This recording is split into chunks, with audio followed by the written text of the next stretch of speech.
DisguisedToast. A man that is 2 inches shorter, 9 pounds lighter, 7 years older, and has 1 inch less reach than Point Crow. A man who quite literally said, and now he's gonna beat my ass.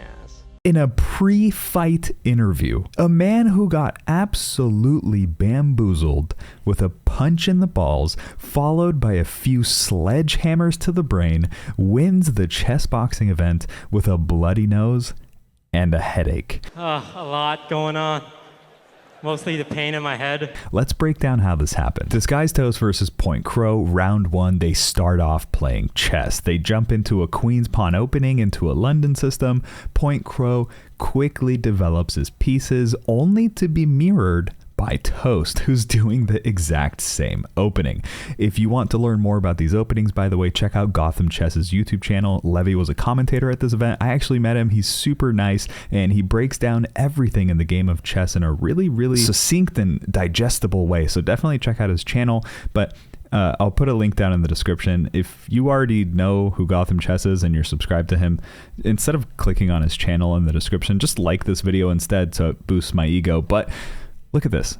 They are completely mirrored, and they even laugh at each other until Toast makes a really bad pawn move to break the symmetry. Point Crow punishes Toast's move and takes his pawn, positioning himself, setting up for a fork where Point Crow checks Toast's king, can take Toast's rook, and defends himself because there's a bishop here, forcing Toast's queen to stay there, stay put, and watch all of this unfold. It's absolutely brutal. So Toast tries his best. He moves his king, he loses his rook, but then he eventually takes the knight with his queen. Overall, it's a bad start for Toast, and they just continue developing and just wait until the boxing round. Now we jump into round 2. Boxing. The crowd starts roaring in favor of Toast. I think it was about like a 60-something% in favor of Toast winning this match. Point Crow started it off very, very aggressively, forcing Toast to stay on his back foot, immediately causing a stoppage and a standing count. Remember, you only get 4 of these in total. If you get 3 in a single round, it's done. That's a TKO. So Toast convinces the ref that he's good and ready to keep fighting. He puts his gloves up and they resume, only to immediately get knocked down by an uppercut to the balls twice. Toast, he gets as much time as he needs to recover from that. He waves at Point Crow, signaling that it's okay and he understands it's a mistake. I mean, that's super, super nice of him to do. My personal thoughts here, I wouldn't blame Point Crow. When you have big gloves on and you're getting up close and trying to get jabs and hooks and uppercuts in, sometimes you just swing a little too low and things get a little sus. But they touch gloves and they continue. Then they just keep swinging at each other, and Toast takes a few big ones to the face, and then they jump right back into chess. So Toast gives up a knight. Toast forgot that his queen could take the knight. Toast almost blunders his queen. I mean, these two are just completely rocked. Point moves his queen to the perfect position to get some massive pressure on the board, giving him a position where he can actually get a checkmate in one move. Everyone in the crowd, we were sitting there, we thought it was over. Everyone was freaking out. I was sitting ringside. I had my hand on my head saying, oh man, it's over. That was so anticlimactic. It just finished just like that. But Toast doesn't see it. He moves a random pawn. Luckily for him, Point Crow doesn't see it either. The crowd moans and groans, and everyone's just excited to see how this all plays out. And Toast is checked. He only has one move. He plays down the clock either on purpose or on accident, but he's thinking, and then he moves, and then they get ready for boxing. We didn't think we were going to see another boxing match that quickly. So Point Crow, he's super aggressive, moving forward, keeping Toast on his back foot. They break it up because they keep clinching and they just keep hugging each other. You're not allowed to do that.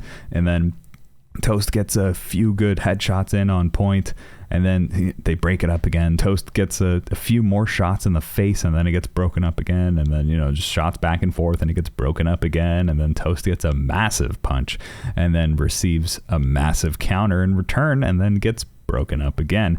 And Point Crow gets a few more big ones. And then they're right back to chess. Round 3, DisguisedToast is in terrible positioning. But Point Crow, he just plays defensively. It's strange. It must be a lack of experience. It must be attributed to a couple punches in the face, but neither of them recognize the possible checkmate scenarios here. Now, this is where it gets interesting. Toast just ignores all of the threat that's on his king, okay? And then he moves forward with a fork of his own, essentially guaranteeing a rook for Toast. But they refocus, they go back to the absolute chaos that's going up, and they force a check. But that was a huge mistake for Point Crow, because Toast could very easily just take that knight with his king. That knight has been there for so long, though, that Toast, he just couldn't recognize the fact that he could take that knight with his king. So instead, he just moves his king further in the middle of the board. It wasn't the smartest move. Usually, that's not the smartest move. I mean, typically, you want to protect your king and not move it closer and closer to the middle of the board. But then, Point Crow makes the biggest mistake of the game and just hands DisguisedToast his queen for free. I don't know if it's because he was rushing with adrenaline, but he straight up blundered his extremely powerful queen. Now look at the face at the chess.com official. She's standing there. She can't stop smiling, trying to process what the hell she's witnessing. Now Toast takes Point's queen, as he should, and he moves forward with boxing right after. When you do something like that in chess, in a normal game at home, you feel a little pit in your stomach. When you do something like that in chess, on a professional level, you feel physically sick. When you do something like that at a chess boxing event, and the immediate next thing is to get up and fight, I have no idea what that feels like. But both start swinging left and right, no defense at all offense. Point probably upset that he blundered his queen. Toast probably excited that he got better positioning in a chess match that he was desperately losing in. Emotions are high. They get separated. Toast gets a swing on Point. Point continues his aggression, more jabs and more separations. But then Point gets some solid punches right in the nose, causing Toast to start bleeding. Then the fight gets broken up. They check his nose. We get our thumbnail picture here. You subscribe because you're excited, and he's good to go and continue fighting. More exchanges for both of them, and just like that, they're back to chess. But before the final chess round starts, they share a hug, showing so much respect for each other, and they just get started right away. They start moving around, and Toast finally uses his queen advantage, slowly working his way down. Toast checks. Toast takes a rook. Toast checks. Toast gets another rook. Toast checks again. Toast brings his rook into play. Toast checks again, forcing Point Crow into the corner, and he gets checkmated. DisguisedToast takes it home, exhausted and in pain, but it was an amazing final match to watch. Thank you for tuning in. I love you. Subscribe if you want, and I'll see you in the next video.